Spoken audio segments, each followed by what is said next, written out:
আজকাল শয়তান আর শয়তানি করে না, মানুষের শয়তানি বসে বসে দেখে।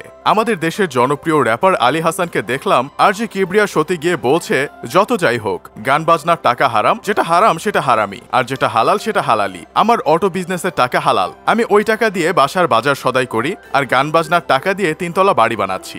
ভাইরে, এসব কথা শুনলে তো শয়তানও কনফিউশনে পড়ে যাবে, ঠিকভাবে বুঝে উঠতে পারবে না ভালো বলছে নাকি খারাপ বলছে। 2 কাঁধের ফেরেশতাও বেকায়দায় পড়ে যাবে। এই কথা ডান কাঁধের ফেরেশতা লিখবে নাকি বাম কাঁধের ফেরেশতা লিখবে, তাদেরকে পর্যন্ত কনফিউশনে ফেলে দিচ্ছে। বাঙালি এমন এক জাতি যারা কৌশলে শয়তানকে শাস্তি দেয়। আমার এক ভাই একবার শুনছিল দাঁড়ায় খাইলে নাকি খাবার শয়তানের পেটে যায়। তারপর থেকে সে দাঁড়িয়ে দাঁড়িয়ে সিগারেট খায়, যেন সিগারেট খাইলে তার ক্ষতি না হয়ে শয়তানের হয়। এমন আমাদের এলাকায় এক লোক ছিল, সে জানে যে এসবের টাকা হারাম, তাই সে এইসব টাকা খাইতো না, এই টাকা দিয়ে সে কারেন্ট বিল দিত।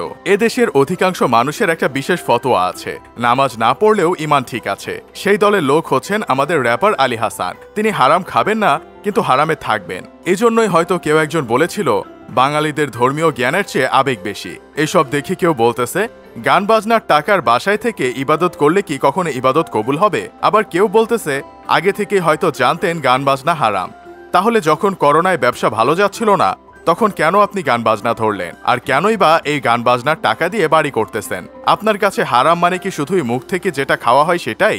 এসব দেখে আমার বন্ধু কেরামত বলতেছে, তারপরেও আমি বলবো উনি ভালো আছেন অন্য শিল্পীদের চেয়ে। হালালকে হালাল আর হারামকে হারাম বলছেন। অনেক মানুষ আছে যারা হারাম আর হালালের মধ্যে পার্থক্যই বোঝে না। তাছাড়া অনেক শিল্পী তো আছে যারা হিন্দি গান গেয়ে আসার পরে ফেসবুকে পোস্ট করে, আলহামদুলিল্লাহ, মুম্বাই ইন্ডাস্ট্রিতে আমার অভিষেক হতে চলেছে। বাঙালি আসলে পড়ে গেছে বিপদে। অনেকেরই আলী হাসানের গান ভাল লাগে, কিন্তু এখন তারাও কনফিউশনে পড়ে গেছে যে ভাই এটা কি কইল। এজন্য বাঙালি আবার 2 ভাগে ভাগ হয়ে গেছে। আমাদের দেশে আরেকজন কপি পেস্ট বক্তা আছে, তিনি সারাদিন মেসেজ ড্রপ করেন। নোরা ফাতেহি, ক্যাটরিনা কাইফ, সানি লিওন সবাইকে নিয়েই তিনি ওয়াচ করেন। এসএসসি রেজাল্টের সময় কপি পেস্ট হুজুরকে দেখলাম বলতেছে, তোমার গার্লফ্রেন্ড যদি এসএসসিতে ফেল করে তাহলে তাকে ইমিডিয়েটলি একটা মেসেজ ড্রপ করো। সে যেন স্ট্রেট ফরওয়ার্ড তার বাবাকে বলে, আমাকে দিয়ে আর পড়াশোনা হবে না, একটা ছেলেকে আমি অনেক লাইক করি, তার সাথে বিয়ে দিয়ে দাও, সুখে সংসার করি, সুবহানাল্লাহ পড়েন। কিন্তু ভাই, এখানে কি সুবহানাল্লাহ পড়তে হবে কিনা কেউ জানেন? আমি তো ঠিক বুঝে উঠতে পারি নাই।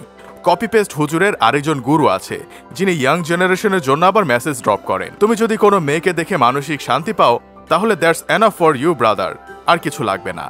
এই ধরনের টিকটক হুজুররা যখন থেকে সোশ্যাল মিডিয়ায় ওয়াচ করা শুরু করছে, তখন থেকে শয়তান আর শয়তানি করে না। যাই হোক, শেষমেশ আমি গোলাম হোসেন একটা কাজের কথা কই।